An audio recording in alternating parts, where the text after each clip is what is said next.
celebration of the Buddha's birth, his enlightenment, and his death. All in one, the full circle. Usually in Buddhism, you'll see the symbol is the wheel, because everything's inclusive, it's all within there. So, and we have a Buddha with us here. We also added, because we're still, in that mother energy. So we have the green Tara, and we have Kuan Yin from Buddhism, the female aspect. We're very balanced here today, so we have the both in there. So, today I was thinking about on the calendar, if you notice, it says, the mind behind mindfulness. So I was thinking about with celebrating Buddhism today, and the mind behind mindfulness. Now, the Four Noble Truths, right, the teachings, the celebration of the teachings of the Buddha, when he first had his awakening, right, he said, well, life is suffering. Suffering is due to attachments. If we let go of the attachments, we'll be free of the suffering, right? So the way that we let go of the attachments is through the Eightfold Path. So these are the Four Noble Truths, and now we're very simplified, and then we go into the Eightfold Path. Now, the Eightfold Path has all these different ways. How do I do this? Like, how do I now let go of my attachments? Mindfulness is only one of the things on the Eightfold Path. Right? So again, the goal of all of this is so that I can live more fully, more completely, more present in my life. Because when I'm present in my life, I'm actually living my life, right? Everybody can agree with that, right? When we are distracted, when we are worried, when we're concerned, when we're in the past and projecting in the future, are we living our lives? We're not alive in our lives. It's kind of death. Right? We're the Walking Dead. It's no wonder that was a great popular series. Because everybody could relate to Walking Dead in our lives. It's very clear. It's very clear. So this awakening that we're asked to come to, we're asked to come to connecting to the mind. In our meditation, we did this connection because the idea in Wesak also, there's that full moon that was out there. So it was the full moon in May around the time of Wesak. And they believe that, again, from Ascended Masters, that Siddhartha Gautama is up there with the Ascended Masters, and that's a time when it opens. There's a big portal and opening in the Himalayas with this energy coming in again, allowing us to access that light, access that empowerment, and helping us to be more awakened in our lives, to connect to the mind behind the mindfulness. So the mind behind mindfulness and the process of mindfulness was, of course, the Buddha. But the question for today is, who or where is the mind behind mindfulness in yourself? In yourself. Right? Where is that? That's my phone. I turned it off. But that's our daughter. She has her own ring. So, who is the mind behind mindfulness in my own life? So it's getting in touch with this. And what is the process of mindfulness? Well, first of all, again, motivation. Motivation is the biggest piece of all of us in the spiritual process, because we are so entrenched in that self that our Words of Wisdom says we have to relinquish the I of. We are so entrenched in this self that we need motivation to move out of it, because this self has so much to offer, doesn't it? With all of our dramas and our stories and our likes and dislikes and all the things of the earth, has a lot to offer us, to distract us, to keep us going. So what's our motivation to let go of it? I mean, come on, be honest. Be honest with me. I know you've been on a spiritual journey for a while, that's why you're here. Haven't you ever looked at some of the parties going on and people going off and doing some kind of crazy stuff and saying, well, how come I'm not doing that anymore? That looks like fun. For an instant, right? For an instant. Then you can follow it all the way through and find out what that lifestyle is really like. But once in a while you go, yeah, they're not carrying the burden or doing the work, and they're just kind of out there. Nobody? And everybody? Okay, all right. So let's, okay. Great. Yes. Yeah. Room full of honesty. We know we're on our way to awakening. That's when we have that. But really making that connection. So we need motivation. We need motivation in our spirituality to say, well, what am I going to get from this? Also, too, as we looked at my children, right? She said, well, all this work, too, spiritual work, if I get it, you get it. That's the reality of it. If I become free of suffering, the world becomes free of suffering. Because what is the world but my perception? And that's in Buddhism. That's why the Buddha asks us all to become those bodhisattvas. The bodhisattvas is the one that heals the world because they're healing themselves. So, what is the motivation to become mindful? What is the motivation to have this experience and to be in this? Does anybody have a motivation that they have? Nobody? Chris, what is it? What's your motivation to be mindful, to do your spiritual work?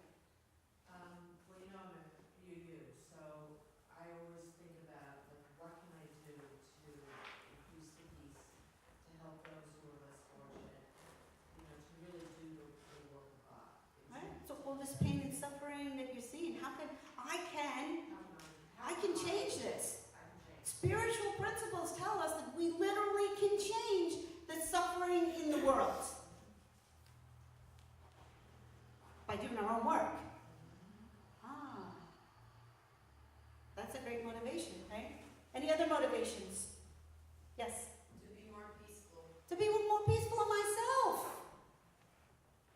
To live a more peaceful life. To develop a stronger relationship with divinity. To develop a stronger relationship with divinity. What is divinity?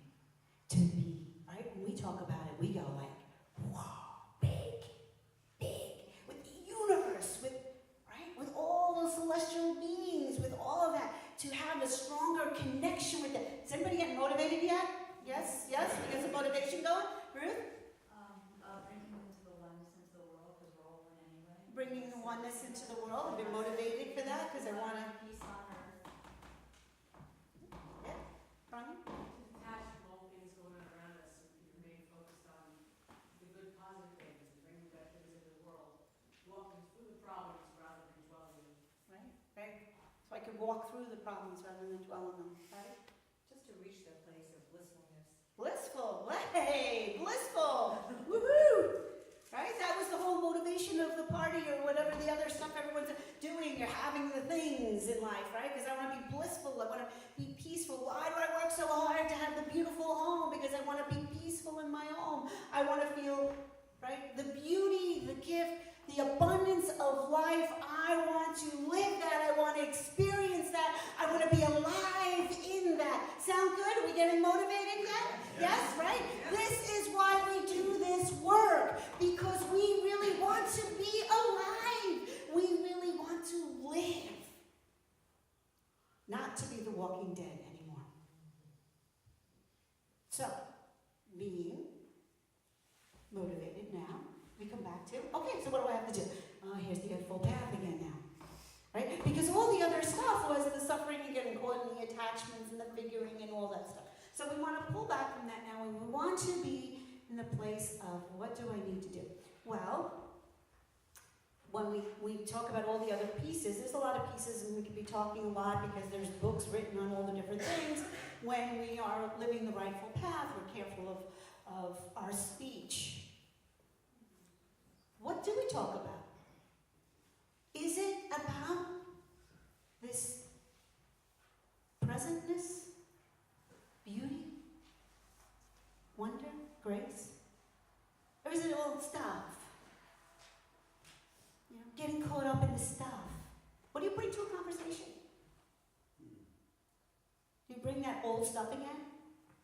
No. Oh, you know what everybody thinks about, what everybody's talking about. Right speech. We have right emotion. Attitude, gratitude. What emotion am I bringing into it? And you know what's interesting is that in this process, well, I'll come back to that. So right vision, how am I looking at the world? What do I see? What do I choose to see? Of course, the Miracles looks about looking at the world through the eyes of Christ. In the Hindu tradition, we talk about the third eye, looking at the world through the third eye, not the other two eyes. So it's right vision, right livelihood, and right, I'm going to go just down, right action, right meditation, right effort. Meditation is concentration. So these are all the pieces of the Eightfold Path, but the one that I want to talk about today is mindfulness. Okay? Now, we have all the other stuff that's going on. Speech, the emotions, and that's why I was coming back to that. When you're mindful, you can be present with what is without being caught up in it. So the process literally is becoming a little bit schizophrenic. You really do. You really need to make that split so that you can recognize your higher self, your right mind. This is the language in Buddhism, right? Your Buddha nature. In other traditions, it's, we're asking for a different presence of a deity or something like that. But this is now us taking full responsibility. Who is the you that's thinking in your head? Or better yet, who is the you that is aware that you are thinking in your head? You hear your thoughts, but they're your thoughts. They're not the you. So who is the you that is thinking in your head? The more we can get in touch with this you that is able to watch, the more we can be in that space of the watching, the more we are mindful. So if we have an emotion of fear or anger, that emotion, we can become mindful of it, not entrenched in it, not controlled by it, not lost in it, but aware of it. Awareness is the key.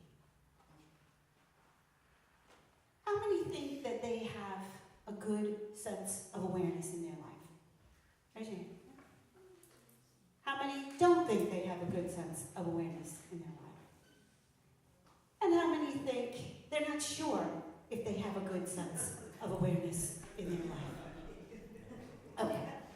So, that's a good test. Now, for those of you who think you have awareness in your life, if you are aware that you have awareness in your life, you have awareness, very good, you win. Those of you who don't think you have awareness in your life, you are aware that you don't have awareness in your life. Therefore, you are aware, you win. Those of you who don't know whether you have awareness or not, but know that you don't know whether you have awareness or not, congratulations, you win. That's it. You win awareness. Which was the goal that we all came here to seek. You are all bodhisattvas.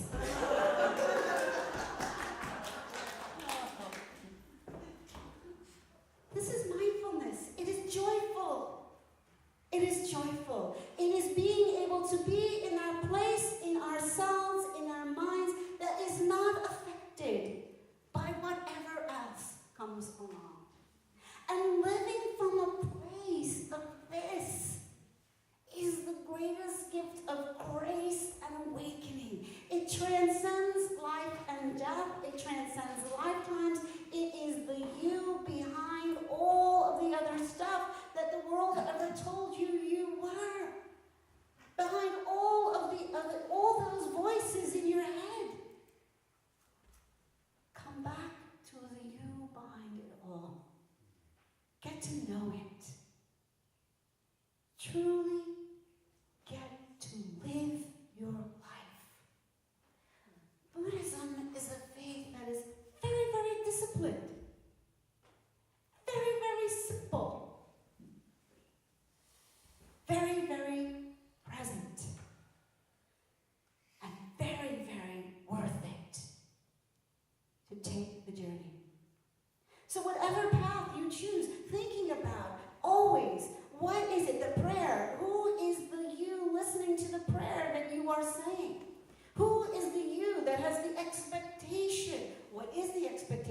expectation from the place in my mind where I am higher, connected.